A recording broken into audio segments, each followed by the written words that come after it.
First of all, these are both fantastic games. They both made my top 10 list for 2007. You can see the list in the video description there.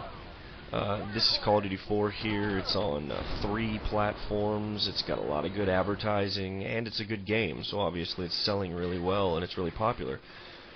Crysis, on the other hand, is only available on the PC and has some really steep requirements, so really a lot more people have played Call of Duty 4, and those people like to say that, you know, Crysis brings nothing new to the table and it's just Far Cry with updated graphics.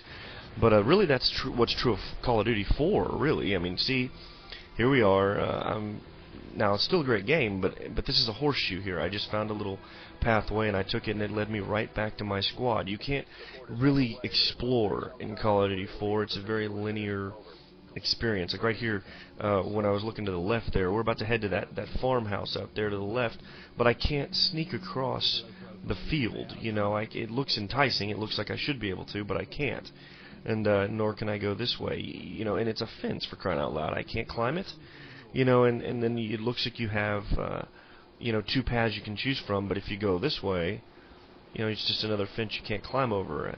And I'm not saying that Call of Duty 4 is or should be a sandbox game necessarily, but you know, a little more freedom would be nice, especially since it looks so, like I said, it looks so enticing. I mean, it's something that you want to do, you want to explore, and you try to go down this pathway here, and you know, it's just so artificial feeling. There's not a natural barrier there. It's little rocks in a stream. And what makes it feel even more artificial is that there are times when the game says so, you can climb a fence, like I just did there. But you can open doors. Pretty much the entire game, you're not going to be able to open doors yourself. You have to hang back and let Captain Price take care of that for you, or whoever else.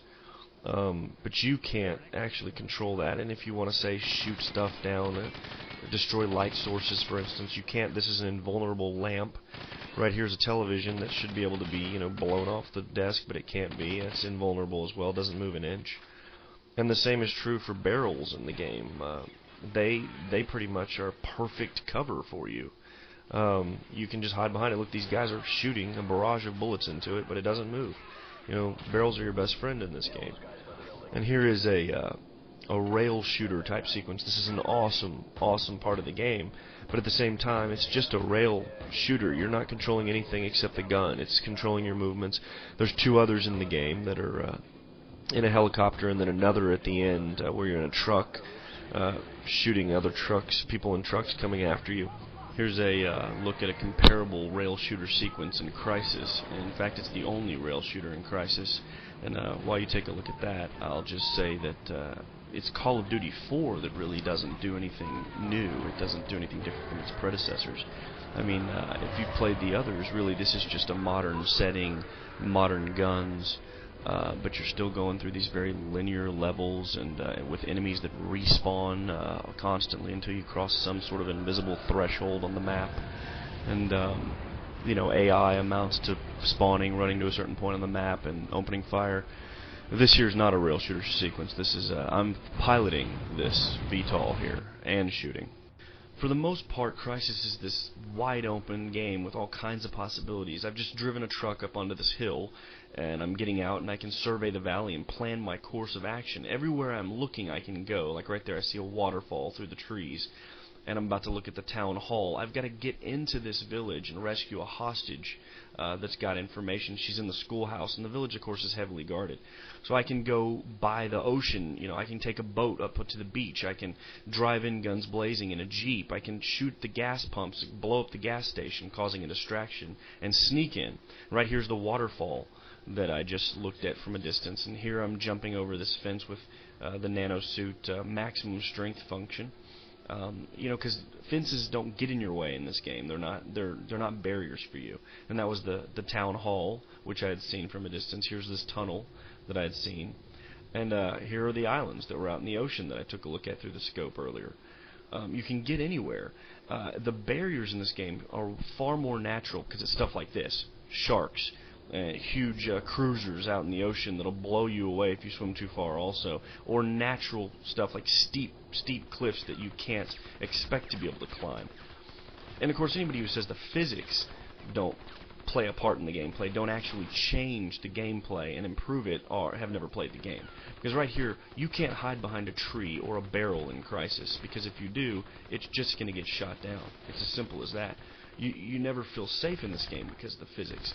And that's just one way they affect the gameplay. Like here, I'm in this garage. I've got 4 walls and a roof, but there's a grenade that blew the whole thing sky high. So just the way that the physics come into play and change up the gameplay, how interactive the environment is, and how much it just changes, it's really amazing. Almost everything in the game is destructible. I can pick up anything in the game and throw it, break it. I just broke these shelves, and I'm going to pick up one of the shelves I just broke and threw it.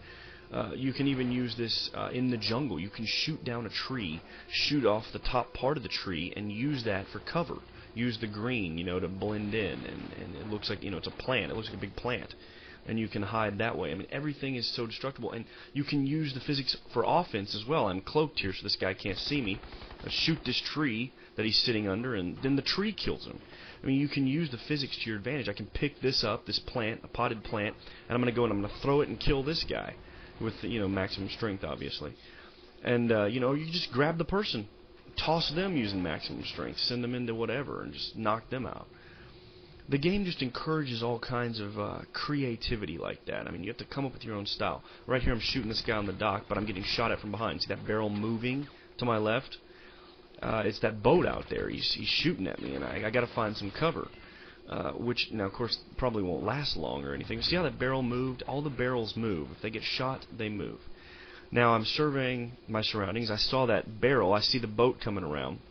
So to be creative, I'm going to shoot that exploding barrel twice to get the flames going. I've got maximum strength on. I throw it. And, well, the results pretty much speak for themselves. And that kind of creativity and interactivity, it goes into the weapons as well, because you can customize them. Like right here, I don't have a sniper rifle with me right now, so I can't engage those enemies at this range. So I can sort of create my own makeshift sniper rifle by putting a sniper scope on it. I'm also going to add incendiary ammo because it packs a bigger punch. Now I'm going to zoom in, and the thing is, it's from this range it's a little wobbly, isn't it? I can't really get a bead on him, so I'm going to switch to maximum strength, get some stabilization. Look at that incendiary ammo go off. Anyway, I just killed both those guys because of what I did to the weapon, how I customized it. And I'm going to do the same thing here. A different method. I'm going to put a silencer on it and tactical ammo, okay? And then I'm going to cloak. So I'm like this silent warrior right now. And I'm going to go up here on the beach, and tactical ammo is like sleep darts. And I'm going to quietly take him out of action. And here's the same thing, but with a grenade launcher attachment I've put on. Boom. Pretty good. Spaces like that. Coming up, we're going to take a look at some vehicles which come very in handy in this game. You can use them various different ways and employ them in many different strategies. Like right here, I'm not in this Jeep to drive it. I'm in it to grab this turret and blow away this boat that's been hounding me. But I can also drive it through the, wherever, on paths and down onto the beach, and you can run people over. Speaking of people, the AI in this game is really good, regardless of what some people have claimed, who like to really just focus on the flaws. In any sandbox game, I mean, as of yet, there's never been perfect AI in a sandbox game. There's too many places for it to go wrong. But for the most part, it's fantastic. I mean, they're going to run from your grenades. They're going to jump out of burning vehicles. They're going to flank you. They're going to throw grenades. They're going to be aggressive when the time is right. There's occasions when they might run past you because they're focusing on something else. Their AI is telling them to shoot off a flare to warn the others, and they will ignore you while they're doing that. Here I'm in a tank. I've got to destroy some AA guns out here, and it's sticking with the choice allowed in the game. I mean, I can get out of this tank at any point, and you'll see that in a second. I'll take out an AA gun on foot.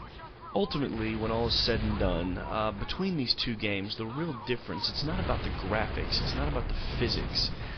It's about the fact that when you play Call of Duty 4, like it or hate it, it has nothing to do with the way you play, whether you like it or hate it. Whereas with Crysis, it's all about the way you play. Crytek has given you all the ingredients to make it one of the best shooters ever, all these things to play with in these huge environments. But just like a chef, two chefs can get the same ingredients. One can make greatness and one can make crap. But I at least like having the choice, because to me that's what interactive entertainment's all about.